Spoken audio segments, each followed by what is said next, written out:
Hello friends, I am happy to introduce myself firstly. I am B. Sai Kumar, studying 10th standard in TTWREIS Boys Damaravancha in Mahabubad district. Friends, before going to start my chapter, let me start my chapter with a small story which I faced in my life. So, when I am suffering with fever in school, I went to my home to take a bed rest on the situation of when I suffering with fever. So when I went to home, just in the evening time, I went to my field to see my field. So when I went to my field, suddenly a miracle was happened, and that miracle is I see a snake with bald headed. So when I see the snake, automatically I get shivered and I get feared. So when I get feared, automatically I'll run to my home. So in this situation, when I went to my home, I just think myself, what happened to me and what happened to me when I see the snake, and what are different types of functions which is occurred in my brain and which is occurred in my body parts. So when I run, automatically my hands will be going to move and my legs will be going to move and my head will be going to move. These are all these body parts will be going to move. And when I sit in the veranda of my home, I just think these all type of situations which I faced backward when I see the snake. So then I came to conclude what happened in my in that situation, and my topic is control and coordination which I have faced in that situation. So see the picture we are observing here. A man when touches the hottest part, automatically his hand will be get reflex. And in the next picture, a man is driving. So when he drives, think once thing, he will be driving. So when a dog come in front of you, what can he do? Yes, just is simply stop the car or slow down his vehicle. And in next picture, we observe he is a cricketer. So all of us want to see the crickets. So he is a cricketer. He will be hitting the ball. So see, when the ball will be coming, automatically he will be hits. See this coordination between the ball and the bat. And introduction. So my introduction is, and my clear concept of my topic is, we observed last 3 pictures and my daily life situation which I had gathered the information, and I am going to tell you that information in this session. So introduction of my topic is the functions of the organs or organ systems in our body must be coordinated to maintain homeostasis. So here when I saw the snake, automatically I will be run up. So then my body parts and the body organs will be automatically coordinated one and itself with interlinkage and to maintain the hemostasis. And coordination is the process through which 2 or more organs interact and complement the functions of one another. See, for example, when we do physical exercises, the energy demand is increased to maintain increased muscular activities. In the increased demand of oxygen, necessities on increased in the rate of the respiration. So these are all functions which we are faced in our day life. So let us take you an example. So when you going to the ground in your school, automatically you runs. So when you running, you need of more necessities of oxygen and you need more necessity of energy. So these are energies and different respirations and coordinate and blood circulation. These are all will be interlinkage with another system. So this is known as coordination. The neural system provides an organized network of point-to-point connection of the quick coordination. See, let us take first example for this definition. So when I see the snake, automatically I will be quickly run up. See, this point-to-point connection will be quick coordination. And the integrating network of the ultimate biocomputer. See friends, a computer is a technical device which we use in our day-to-day life, but it is a non-living thing. But our brain is a living thing. It is a biocomputer. Bio means what? Which can live in this world is known as bio. So our brain is living thing in our body. So it is known as biocomputer. Nerve systems evolved from the basic non-polarized nerve cells forming a diffuse nerve net as seen in the diploblastic organisms in highly organized integrating system with the think tank, the brain controlling it. See, what I'm going to say and what I'm sharing my feelings and what I'm sharing the topic with you, you will be gathering the information and storing it into your think tank. The think tank is nothing but your brain is known as think tank. So man has about headquarters of the nerve system with the help of magnetic resonance imaging MRI technique. So a human brain cannot see with the naked eye. So can we see our brain with our naked eye? No, it can't possible. So we can see our brain with the help of a new technique called magnetic resonance imaging MRI, which is used in hospitals to check up different types of diseases which cause it for the human beings in the brain. Nerve tissues has connected cells called as nerve cells and supporting cells called glial cells. The system mainly controls the body activities by receiving stimuli, processing them and reacting to them, sending motor signals. So see, in the first picture, when a person will be touches the hottest part, automatically he will be get reflexes. See here, the sensory nerves are sensing the heat and transforming to the brain, and automatically the motor nerves will be transformed to the nerve point or receptor point to take a response from the heat. So let us observe the picture of nerve system. So each and every person and each and every human being and each and every humanoid has a nerve system and has a specialized nerve system which consists of brain, spinal cords and different types of parts. So let us take a look of human nervous system. Human neural system is divided into two parts. They are central nerve system and peripheral nerve system. Central nerve system is also abbreviated as CNS and peripheral nerve system also abbreviated as PNS. So let us discuss about the central nerve system, CNS. The central nerve system includes the brain and the spinal cord. It's developed from nucleoderma. So a central nerve systems of a human body or a humanoid consist of brain and the spinal cord. So each and every humanoid and each and every living organism has spinal cords and brain to do several functions and to gather several sensing and reacting them. So brain, let us make a look about brain, which is the first and major part in the central nerve system, CNS. Brain is a living supercomputer. So all of us we know, we have already discussed it about the brain is a living supercomputer. So a supercomputer can process any calculations within a seconds, as well as the human brain also calculates several tasks and several interpreting situations within a second of time. So this is known as the living supercomputer. It is a site of information processing and control. It is protected by three connective tissues membrane called cranial meninges, namely dura mater, arachnoid matter and pia mater. So the brain will be consist of three types of membranes which are used to protect the brain. They are dura mater, first thing is dura mater and second thing is arachnoid matter and third one is pia mater.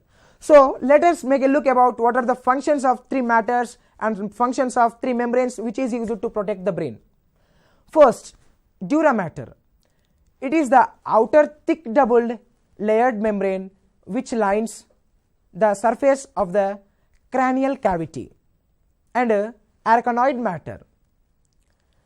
it is a thin webby middle membrane covering the brain and pia mater. It is the thin innermost membrane which closely adheres to the brain. The brain is divided into three major parts. First thing is forebrain, second thing is midbrain, and third thing is hindbrain. So friends, I will identify the parts of the brain. So let us take your hand up and keep it in front of eye.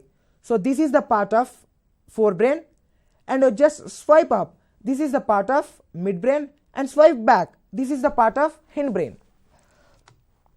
So this is the picture of human brain, which we all of us know the brain and the parts of the brain. See, in the picture where we identified our brain with the help of my activity which I just told you. So the firstmost part is known as forebrain, and the secondmost part is known as midbrain, and the thirdmost part is known as hindbrain. So let us discuss about forebrain, an interesting part in the brain and the primary parts in the brain. So the forebrain consists of olfactory bulb, cerebrum, and diencephalon. So first thing is olfactory bulb. So olfactory bulb receives impulses penetrating to smell. So friends, think when you are at home, your mother cooks a wonderful food. So what can you do? Mummy, I hope today food is very good. So you just inform your mother like this with the help of smelling the food. So see here, the smell will be responded by, and the smell will be impulses and penetrating with the help of olfactory bulbs. Next, cerebrum. Cerebrum has the three functional areas called sensory area, motor area, and associative area. So let us make a look about these three types of areas. First thing is sensory area, that receives and interprets the sensory impulses, and second is motor area, which controls voluntary muscle movements.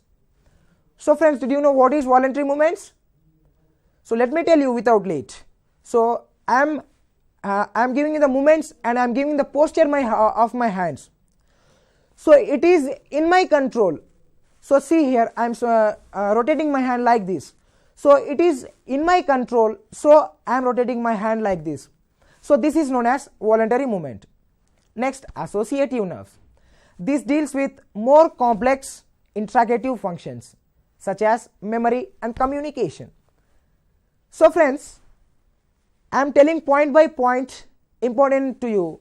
So you will be automatically remembering that points and store it in your think tank brain. So that is a type of memory. Memory is known as which stores a specific data. So automatically your brains also stores a specific data. So it is known as the memory.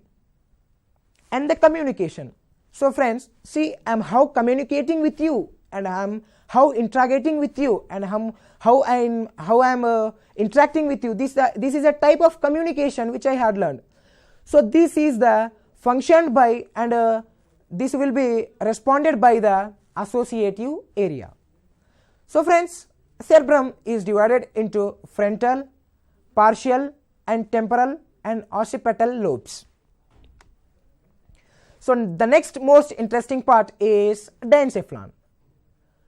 So the main parts of the diencephalon are epithalamus, thalamus, and hypothalamus.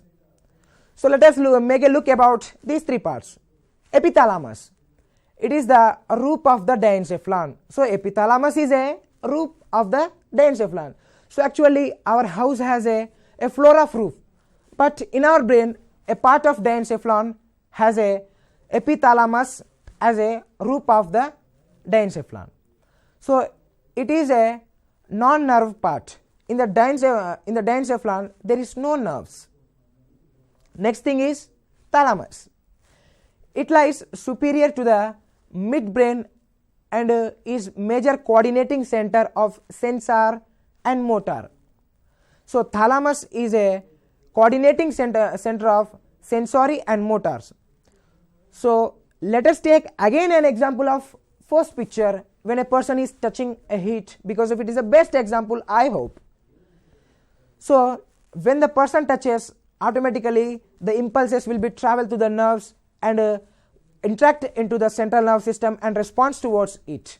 So friends, see here the sensory and motor activities are done by thalamus. Next interesting part is hypothalamus. So hypothalamus is also known as thermostat of the body. So friend, did you know one fact, an interesting fact?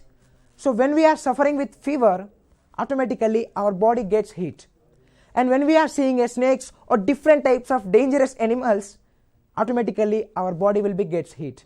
This is due to the reason of hypothalamus, which controls and which maintains the equilibrium of temperature of the body. So the hypothalamus with the pituitary gland, it also has called as hypothalamic hormone. So hypothalamus connected with pituitary glands, both coordinating and release a hormone called hypothalamic hormone, which is used to maintain osmoregulatory and thermoregulatory, thirst, feeding and satiety centers. So friends, after I talking several minutes, automatically I get thirsty.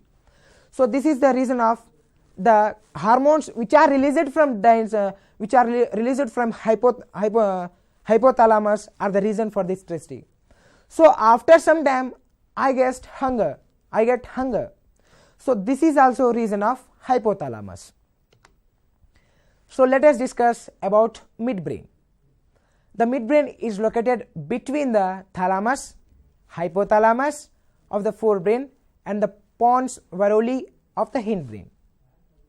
It contains involuntary actions and reflexes, movements of the several body parts. Example, head, neck, eye. So see how I am twinkling my eyes. So this is a type of involuntary movement. Can I stop the twinkling of my eye? No, it can't.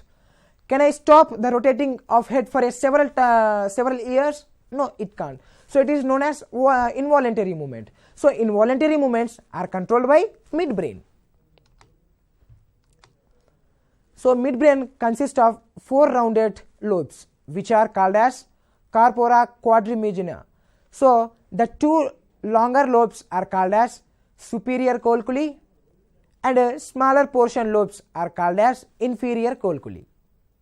So both superior and inferior colliculi are concerned with visual auditory functions respectively. So these 2 types of colliculis, inferior and superior colliculi, will be helps to visualization. So you are seeing my lecture, so automatically the midbrain will be helping you, and in the midbrain the superior and the inferior colliculi will be helping you to visualize my lecture. Next most interesting part is hindbrain. The hindbrain consists of cerebellum and medulla oblongata. So let us discuss about cerebellum. It is the second largest part of the brain. It consists of the 2 cerebellar hemispheres and central vermis. Each hemisphere contains 3 lobes: anterior, posterior and flocculum lobes. It maintains the equilibrium and coordinates voluntary movements. So in the hindbrain, 3 types of lobes are present. They are known as anterior, posterior and flocculum. So these will be maintain the body equilibrium. So friends, do you know one fact and one interesting fact? So when we are traveling in trains or in journeys, automatically with the seeing of food we get attracted to food and we want to eat that food. So this is the reason of the sense we have sensed to see the food, and when we eat the food, after some time we get thirsty. So did you know why do we get thirsty? Because of imbalance of salt and water. So to maintain salt and water in a equilibrium, the hindbrain is useful to maintain that type of equilibrium conditions. Next is medulla oblongata. It is the posterior most part of the brain. It has very thin vascular folded structure called posterior choroid plexus. It contains cardiac, respiratory, vasomotor activities and coordinates reflexes like swallowing, coughing, sneezing and vomiting. So see here, medulla oblongata, which is a main precious part. Friends, do you know when a person is faced the accident, automatically he will be dies, or sometimes people will be talk he will be suddenly dead or spotly dead. So do you know why people said like this and why people die like this? Due to the reason of the injured place where medulla oblongata will be injured. So medulla oblongata is a place of respiratory and cardiac and different types of precious activity which is useful our life. So these types of situation causes to the die of person. So when the affected of medulla oblongata, automatically the person will be dies. So next is spinal cord. So the second part of the spinal cord is the second part of the central nerve system is spinal cord. The spinal cord is located in the vertebral canal of the vertebral column. It is protected by the bony arch of the vertebra and the spinal meninges called dura mater, arachnoid mater and pia mater. So this spinal cord also will be protected by these three types of membranes. In adults, it extended from the medulla oblongata to the superior border of the second lumbar vertebrates. So next, let us observe the picture of spinal cord. So we see in the picture the head-shaped or butterfly-shaped structure is known as grey matter, and after the grey-like structure it is known as white matter. Next, peripheral nerve system. The peripheral nerve system is formed by the nerves that are associated with brain. So brains are associated with two types of nerves. They are cranial nerves and spinal nerves. So cranial nerves, these are associated with the brain, and these are the 12 pairs of cranial nerves which is present in our body. There are three main types. They are sensory optic nerves and the pathic optic nerves and the mixed nerves. So these are the three types of nerves which is present in the cranial nerves. And next is spinal nerves. Spinal nerves are 31 pairs. They are mainly divided into 4: cervical, branchial, sacral, cochigeal. So these are the types of spinal nerves. And let us observe the picture of spinal and cranial nerves in the picture. So next thing is autonomous nerve system. The autonomous nerve system usually operates without conscious control. These are associated with the interoceptors. So autonomous nerve system is without any control of any type of nerve systems, either central nerve system or peripheral nerve system. This is known as autonomous nerve system. See friends, this is a type of example picture of autonomous nerve system, which are the situations of sympathetic and parasympathetic. So you observe in the picture the pupil of the eye and the liver and the heart and the lungs and the urine bladder. These types of parts you observed in the picture in the two situations, sympathetic and parasympathetic. Friends, you raised in your ignited minds, you raised a small question. Okay, everything is fine, but how does the information passes through the CNS and how it receives to the receptors? So for this question, answer is these are travel with nerves, are known as afferent nerves, which carries information from the receptors or sense organs to central nerve system, and efferent nerves, which sends a signal to the affected area, is known as efferent nerves or motor nerves.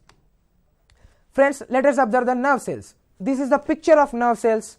So each and every person have these types of nerve cells.